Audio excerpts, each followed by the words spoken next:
satria fenoeny taona amin'ity taona ity ny orenandray aman-dreny dia nanana fikasana mihitsy zahay mba handrakitra ho boky ho rakitry ny tantara miafatra rehetra zay nataon'ny ray aman-dreny mandritra zay efatozay.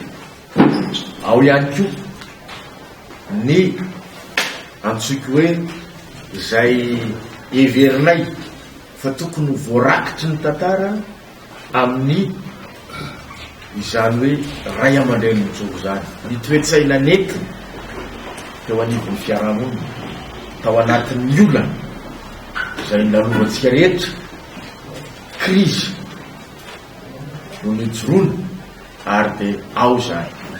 Ity ny boky atao hoe tolo-tanana ho an'ny Madagasikara. Matetika moa rehefa misy zavatra atao ka lasa ny fotoana dia any iny dia mivalina any.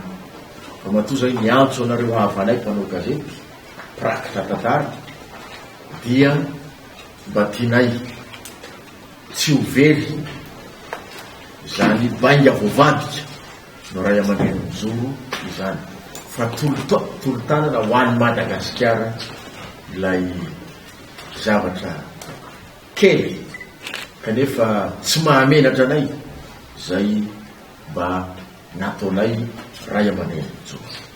Ka ny anolotra an'izany ho an'ny tompona andraikitra eo amin'ny fahefana, anolotra an'izany ho anareo mpanao gazety, anolotra an'izany ho an'ny firenetsika no antony ity fotoana ity.